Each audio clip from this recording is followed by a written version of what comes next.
Drug addiction will kill, and I've seen it kill. I've known a lot of people who have struggled with addiction, and I firsthand have seen over a dozen people that have fallen victim to it. They relapse and they die.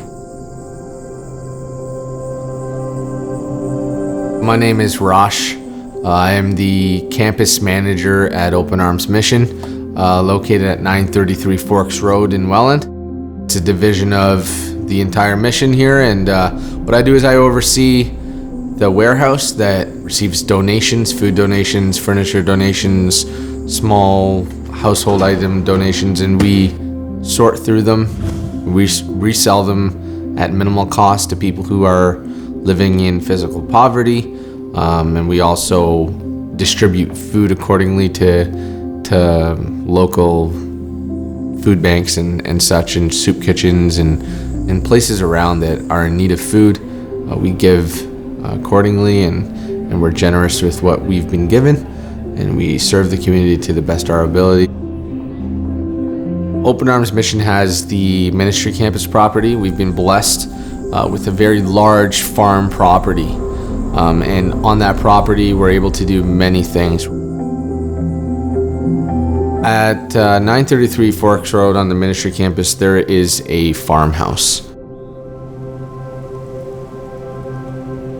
So at this farmhouse on the property, we really want to be able to transition guys who are battling drug and alcohol addiction, who are coming out of long-term treatment and being plugged back into society, and it can be really difficult. So what we want to do is we want to have this house as a place where it's kind of like an oasis, a safe haven for guys coming out, and they can live in the house, they can pay rent to live in the house, and they can volunteer and be a part of what we do and work on the farm property.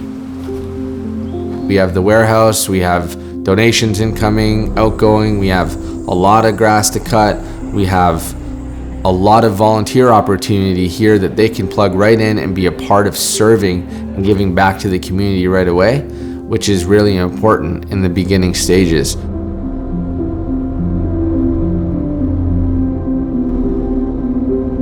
Building a support system for the first couple months is really important. So the goal would be to have the guys come live in there, surround them, help them build that support system, and then transition them back into living on their own in society. So the important part of it is that it's a major culture shock, and it's something that I know firsthand. 10 years ago, I went through some really difficult stuff, and I had to learn some really hard lessons through making a lot of mistakes. I got caught up in street activity and drugs and alcohol, and it led to a long road of being in and out of jail and getting into a lot of trouble with the law, and really just using and abusing drugs and alcohol. Thankfully, someone intervened and helped lead me and guide me into a program called Teen Challenge. And at Teen Challenge, I heard the gospel for the first time, and I learned that Christ had died on the cross for me, and that was the revelation that changed my life forever.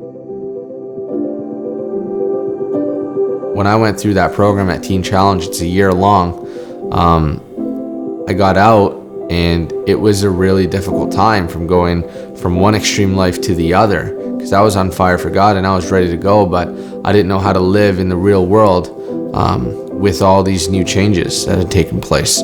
So, it was rocky, it was hard. The first couple of years, I really struggled.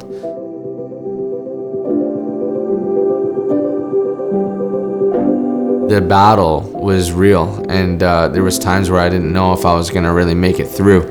And so I realized how unstable things can be coming out of that. One of the biggest obstacles that I faced was a support system. I came from the city, the inner city, to Welland, and it was a huge change for me. Now in hindsight, when I look back, I can see how God put things in place for me. He brought a neighbor next door to me who brought me out to the barn for the first time. And through being introduced to that, it became a support for me. I chose to show up on Wednesday nights, and I chose to really be encouraged and supported by the ministry at the barn. It's incredible what they do there and how they're able to support each other.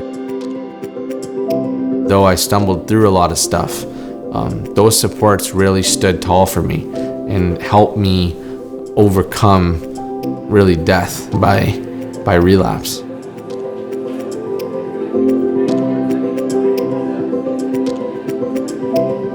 Having the barn and Redeemed Lives in your backyard, like, you can't ask for any more than that. And the amount of men there that would be in support of the guys living in the house would be incredible. They can do so much here, and the support systems are really in place for them. Part of the program would be that you would find a home church locally in the Welland, Niagara region, and that you would attend there faithfully on Sundays. In order for the farmhouse to be fully ready, there are some things that we need to get done. The cistern and septic system in the farmhouse both need to be replaced. It's not a small job, it's actually quite a large job. So that's something that's really pressing. We do have a couple bathrooms in the house, and the hope is to have both of them fully functioning.